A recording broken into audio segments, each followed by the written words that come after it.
Alô, amigos! Tá parecendo que vocês estão no chão e eu tô em cima.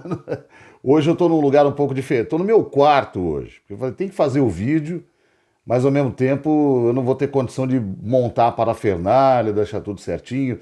Então, conversa um pouco mais rápida hoje, uma condição diferente. Você vê, ó, tô no quarto aqui, ó. Vou até mostrar a caminha já quase arrumada aqui. Ali é um mini armário de sapatos.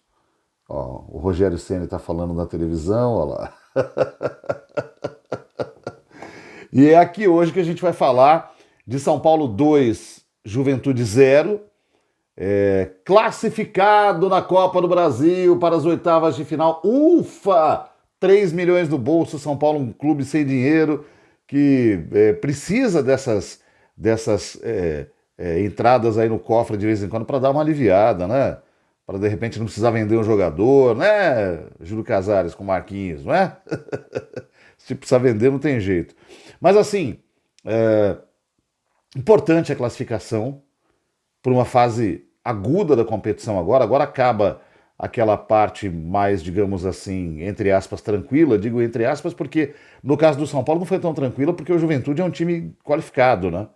É um time que está na Série A do Brasileiro, não é exatamente um timaço, enfim, mas costuma incomodar bastante seus adversários. E dos times grandes, tirando o Santos, né, que pegou uma pedreira com o Coritiba, mas dos times grandes, pelo menos de São Paulo, tirando o Santos, era acho que é o segundo mais difícil. A Portuguesa do Rio de Janeiro para o Corinthians era tranquila, como foi. Juazeirense para o Palmeiras a mesma coisa. Se a gente pensar fora de São Paulo, o Flamengo pegar o Altos do Piauí também é uma tranquilidade, né? O Atlético Paranaense contra o Tocantinópolis. É um confronto que é um pouco mais duro. E, no entanto, desse confronto, acho que o melhor que a gente pode tirar da atuação do São Paulo, especificamente do Rogério Ceni, é o pragmatismo, que de vez em quando é necessário, né? Se a gente pensar bem. Porque tem algumas coisas que você não vai ganhar na arte, na super qualidade, na posse de bola, você vai ganhar no pragmatismo. É o ganhar precisando ganhar. Então, ainda que o São Paulo não deixou, ainda que o São Paulo seja um time com muita coisa para melhorar, e olha que tem gente que acha que é o Rogério que é o culpado por não estar melhor do que isso, porque acha que o São Paulo tem um elencaço. Não, o São Paulo tem um elenco de bons jogadores, alguns deles muito esforçados, poucos muito talentosos, mas no global, um time com uma postura bastante aguerrida. É isso.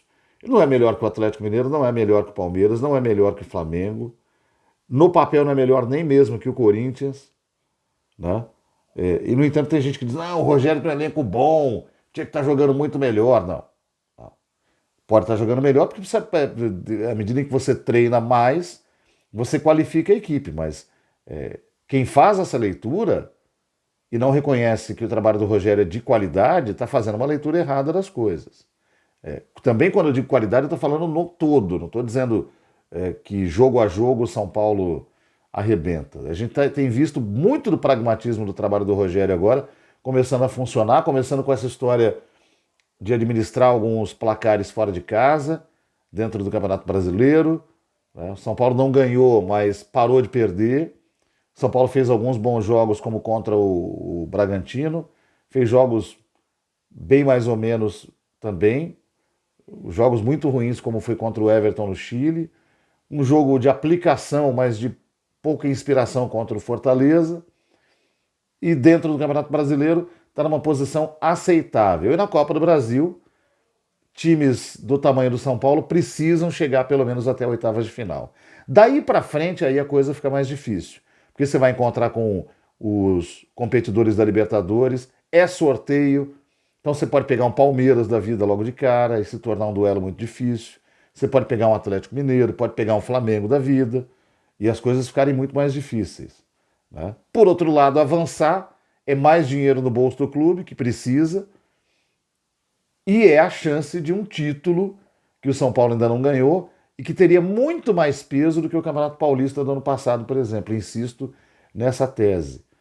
E sobre o jogo de hoje, eu achei bastante interessante a ideia do Rogério de começar com 3 zagueiros hoje. É uma formação que ele ainda não tinha testado e da qual ele não é um inimigo, mas ele tem procurado não jogar assim. Ele usou muito três zagueiros no Fortaleza, por exemplo. Né? E ele montou no desenho original um 3-4-3 ali, pelo menos no que a gente consegue imaginar, tendo Igor Vinícius de um lado, Reinaldo do outro, tendo Gabriel Neves e lá na frente o Alisson Caleri e o Éder. Quem mais jogou no meio ali, rapaz? Que tá me fugindo agora? Ô, louco. Foi o Igor Gomes, claro, o jogador que faz parte de todo o planejamento do São Paulo. Aí teve um pouco de crítica, né? Porque o São Paulo não jogou mal no primeiro tempo, mas criou muito pouco. Então, toda vez que você muda um sistema, é preciso que haja adaptação por mais que você treine. E se a gente levar em conta que não há tempo de treinamento, e que o São Paulo tinha, como eu já tinha dito aqui, meio que decorado o sistema de jogo anterior do Rogério, é difícil você montar um novo e exigir que o rendimento seja espetacular. Não foi espetacular, até por causa da velocidade, da pouca velocidade na transição, mas eu consegui ver coisas interessantes. Primeiro que eu acho que eu adoro 3-4-3, eu falo isso há muito tempo, que para mim é um sistema de jogo que quando está treinado, montado com as peças certas, é o melhor que tem, porque ele dá segurança defensiva e ele aumenta o volume do ataque, mais até do que o 3-5-2, né? Que o 3-5-2 ele ainda deixa o time um pouco mais grandão na marcação. O 3-4-3 é mais solto, né? Por outro lado, você mantém a estrutura de defesa sólida, mas você tem três atacantes que se juntam a dois alas que chegam até ali. E isso aconteceu em alguns momentos do primeiro tempo. São Paulo chegava com muita gente, com 5 jogadores e tal.